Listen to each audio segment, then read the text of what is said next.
Patricia, there's no more turning back. After tonight, wala nang magiging.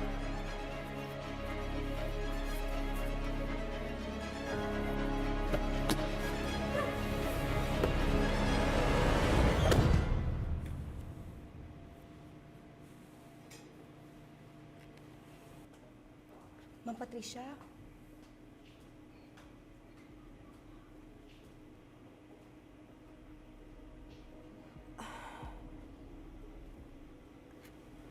Okay na po ba kayo?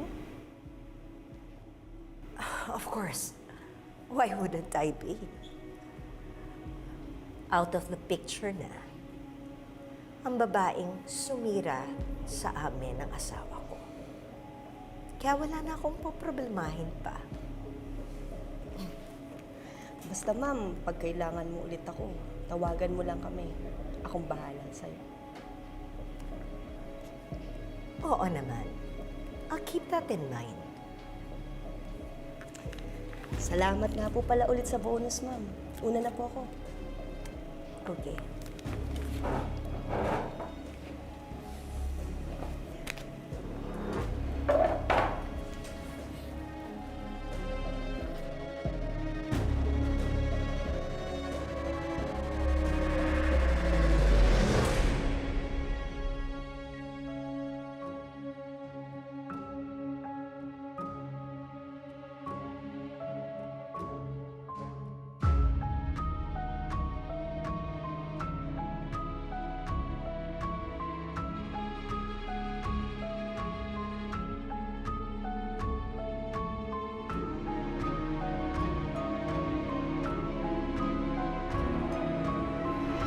We have this small gate na walang lock sa likod ng bahay namin.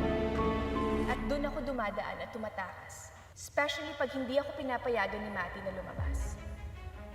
And then nung nahuli niya ako, she didn't even scold me once.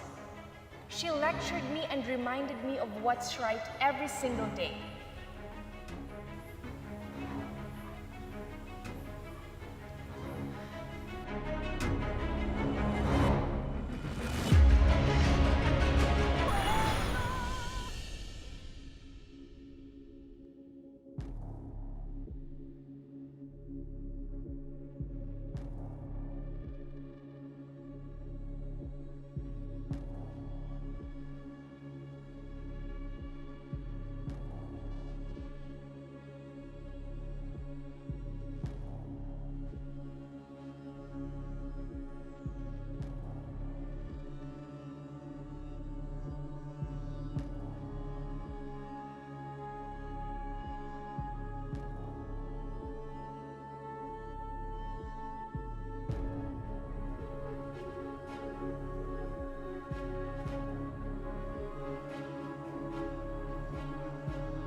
yung pinto.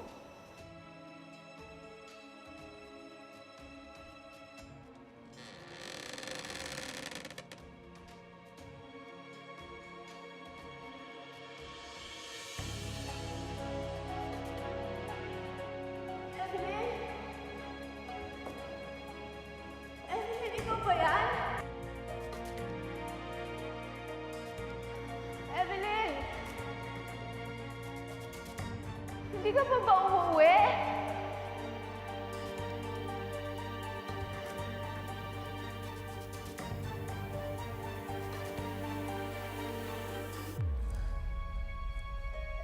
Evelyn!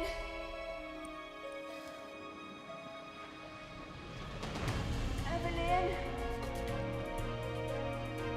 Evelyn!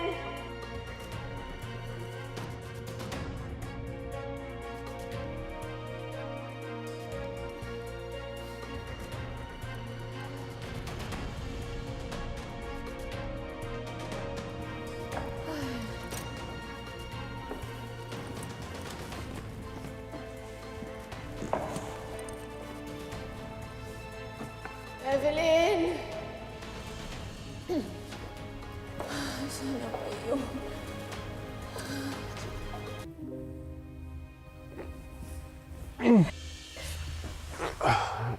Gabi na.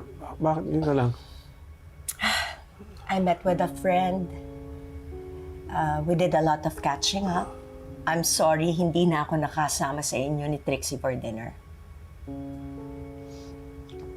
It's okay.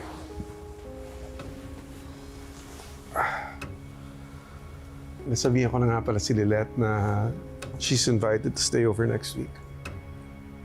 That's great news.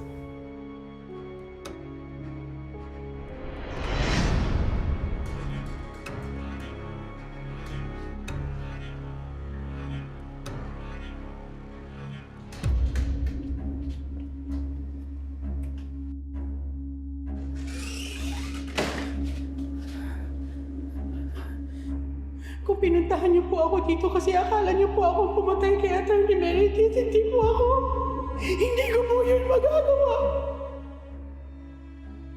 Hindi ko po yun magagawa. Wala po akong kasalanan. Wala kang kasalanan. Pero naniniwala ba sila sa'yo? Of course not. And they never will. In fact, isa ka na sa mga suspects. Ayoko po makulong. Wala po akong kasalanan. Pinaimbestigahan kita, Evelyn Magas, and it turns out, nalulunod ka na pala sa mga pinagkakautangan mo. And from what I hear, nagsimula nung nagkasakit yung nanay mo. And from what I hear, hinahanap ka na ngayon ng mga loan sharks na pinagkakautangan mo. So, kung sino man yung unang makatuntun sa'yo, mga pulisman o mga loan sharks, delikado pa rin yung buhay mo. Bakit niyo sinasabi sa akin to? Ikaw ba pumatay kay Atty. Mer? Of course not. Pero isa ako sa kanilang mga pinagdududahan. At natatakot ako kung malaman pa nila yung iba pang mga little secrets ko. Kung hindi nila ako titigilan. Eh, wala naman akong magagawa doon eh. Meron, Evelyn. Meron. And actually, it'll be in your favor. Kasi mapoprotektahan ka ng mga pulis at mapoprotektahan pa kita. At mababayaran mo pa ang mga pinagkakautangan mo with the money I will be giving you. So, hindi na manganganib ang buhay mo at hindi ka na makukulong. Anong plano? Andun ka ng gabing yan, right? Alam mo kung sino yung pumatay kay Atty. Meredith, right? Naku, hindi. Patay na siya nang dumating ako. Pero doon sa version that we're going to tell them, nakita mo yung pumatay kay Atty. Meredith. Ano ho? Yes, dear Evelyn. Palalabasin natin na nakita mo yung pumatay kay Attorney Meredith at siya yung ituturo mo sa mga pulis. Naku, ayoko po magsinungaling. Ayoko po. May choice ka pa ba? Sino po ba yung gusto ninyong palabasing pumatay kay Attorney Mer? Si Lilette. Si Attorney Lilette Matias. Naku, hindi po. Hindi po siyang pumatay. At saka napakapait ni Attorney Lilette Matias. Ayaw mo? Baka magbago yung isip ko. And trust me, you wouldn't want to see me angry, Evelyn. Dahil baka hindi lang si Attorney Mer ang paglalamayan, kundi pati ikaw.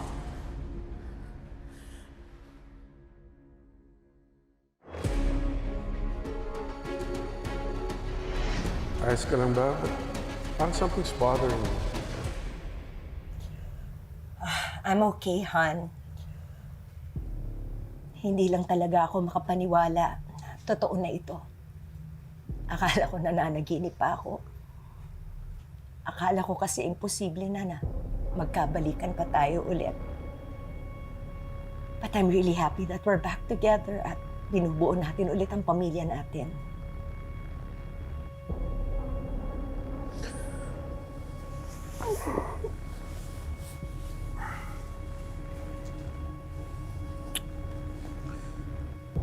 You really deserve a second chance. I can see how hard you're trying para mabago yung ugali mo. And I'm just thankful. I'm really loving this new version of you.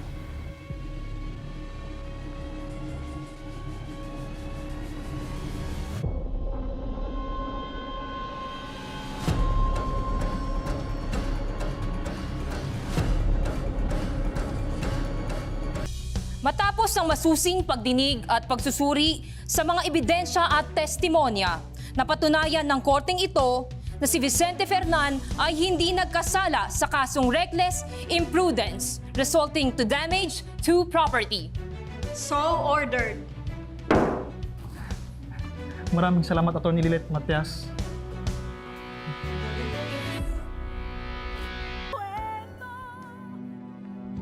Lilith, congrats!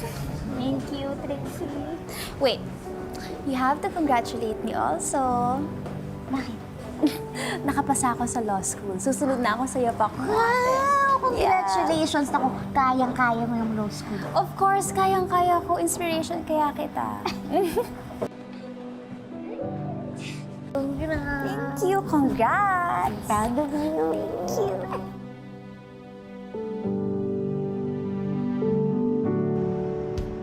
Yun nga, kung hindi madala sa maayos na usapan, padalhan mo ng demand letter. Eh hindi naman yung sulat lang na kakalas ka bigla sa inyong pagkakaibigan. Idaan natin sa formalan dahil mataas ang inflation natin ngayon. Abay kapag pera na, ibang usapan na yan. Ako basta, sundin nyo ang payo ko. Padalan mo ng sulat kasi ito ang magiging basis mo para pwede mo na siyang imbitahin sa inyong barangay. Tandaan, kapag may kasulatan o kasunduan ng utang, mas magiging madali ang proseso. Talagang, boom! Yari ka!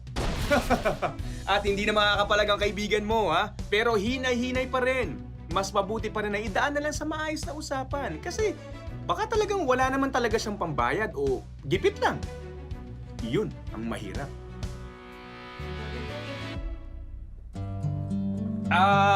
May bisita tayo ngayong araw. Isang napakahusay at napakatalinong lawyer. Walang iba kundi si Attorney Lilette Matias.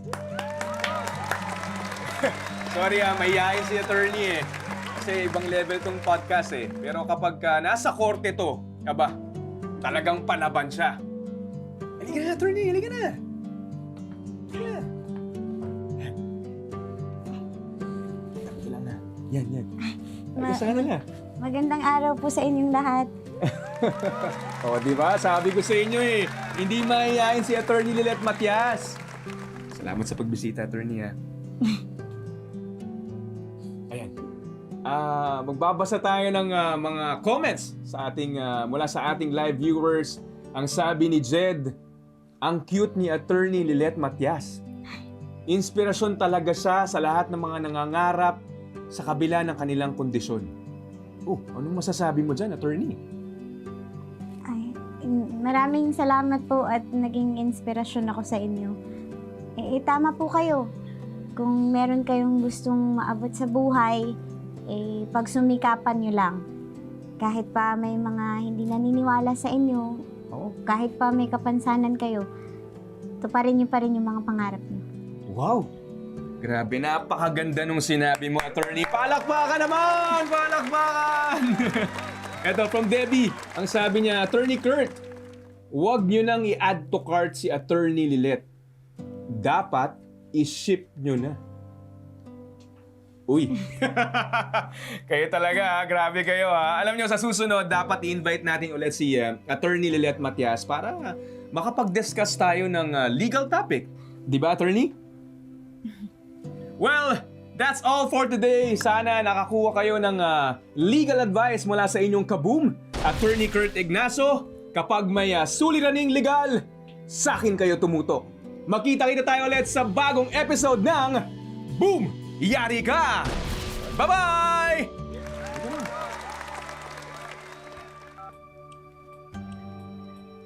Lilet, pasensya ka na. Na-excite kasi ako kanina nung nakita kita kaya pinasali na kita eh. Okay lang. Congrats pala. Ang daming nanonood sa live stream mo. Padami na ng padami yung sumusubaybay sa'yo. Alam mo, nakakatawa nga yung mga netizens eh. Alam mo, for sure, lalong dadami yung subscribers ko kapag naging special co-host kita. Di ba dati kasi lagi ako nagba-vlog as a cloud chaser lang. Iba pala yung pakiramdam sa ginagawa kong to. Alam mo, Lilet, I had found my calling. Alam ko naman kayang-kaya mo yung ganyan. Naks. Salamat ha. Salamat sa all-out support mo sa akin. You're always welcome. Kasi gusto ko lang din talagang maging successful. Para naman maging karapat-dapat ako dun sa babae na gugustuhan ko. Uy! Sino yan? Naku, alam mo, ang swerte niya sa'yo. Sabihin mo na sa akin, pakilala mo na sa akin, sino ba yan? Lilet.